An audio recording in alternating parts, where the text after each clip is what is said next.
మోడీకి రెండు హిందుస్థాన్లు ఉన్నాయి అన్నారు కాంగ్రెస్ చీఫ్ రాహుల్ గాంధీ. బడాబాబులకు దోచిపెడుతూ సామాన్యులకు కష్టాలు తెచ్చిపెట్టారన్నారు. పేదరికంపై సర్జికల్ స్ట్రైక్ చేస్తామన్నారు రాహుల్. యూపీలో ఎస్పీ అభ్యర్థిగా పోటీ చేస్తున్న తన భార్యకు మద్దతుగా శత్రుఘ్న సిన్హా ప్రచారం చేయడం కాంగ్రెస్ లో దుమారం రేపింది. ఇక దాడులతో సంబంధం ఉన్న సాధ్వికి టికెట్ ఎలా ఇస్తారంటూ ప్రధాని మోడీపై విరుచుకుపడ్డారు అసదుద్దీన్ ఓవైసీ. ప్రధాని మోడీ భారతదేశాన్ని ధనికులు పేదలుగా విడగొట్టారని ఆరోపించారు కాంగ్రెస్ అధ్యక్షుడు రాహుల్ గాంధీ. నీరవ్ మోడీ, మొహుల్ చోక్సీ, లలిత్ మోడీ, అనిల్ అంబానీ లాంటి వారి కోసం ఒక హిందుస్థాన్ ఉందన్నారు. వారి కోసం మోడీ అవినీతికి పాల్పడ్డారన్నారు. రెండో హిందుస్థాన్లో నోట్ల రద్దు, గబ్బర్ సింగ్ ట్యాక్స్ జనంపై రుద్దారని విమర్శించారు. గుజరాత్లోని జునాగఢ్, కచ్ బహిరంగ సభల్లో పాల్గొన్న రాహుల్ 5 ఏళ్ల పాలనలో రైతులు, కార్మికులు, చిన్న వ్యాపారులకు మోడీ చేసిందేమీ లేదన్నారు. हर रोज आपको दिखेगा कच्छ में अदानी को जमीन दे दी, 6 एयरपोर्ट पकड़ा दिए, अनिल अंबानी को राफेल का कॉन्ट्रैक्ट दे दिया, किसान का बीमा का पैसा अनिल अंबानी के जेब में जाता है।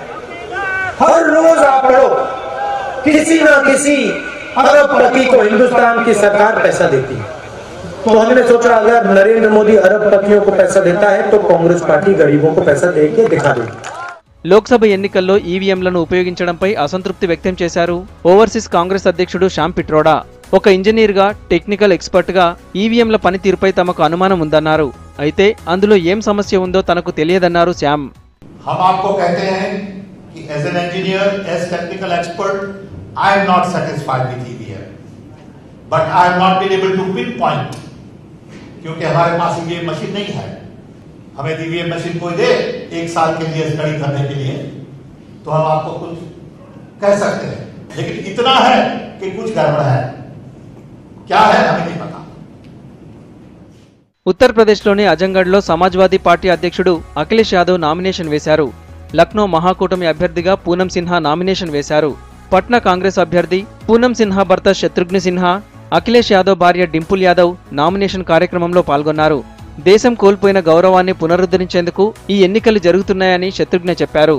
పూనంను గెలిపించాలని విజ్ఞప్తి చేశారు. అయితే పూనం తరపున శత్రుఘ్న ప్రచారం చేయడంపై కాంగ్రెస్ అభ్యంతరం తెలిపింది.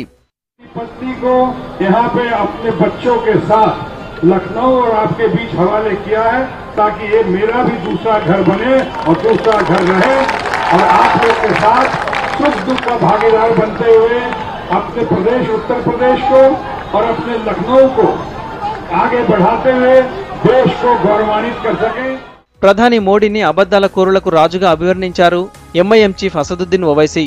మాలేగావ్ పేలుళ్ల కేసులో నిందితురాలైన సాధ్వి ప్రజ్ఞాసింగ్ ను భోపాల్ నుంచి బీజేపీ బరిలోకి దింపడమేంటని ప్రశ్నించారు. మహారాష్ట్రలోని ఔరంగాబాద్ ఎన్నికల ర్యాలీలో పాల్గొన్న అసద్ ఉగ్రవాద ఆరోపణలు ఎదుర్కొంటున్న వ్యక్తికి ఎలా టికెట్ ఇస్తారన్నారు.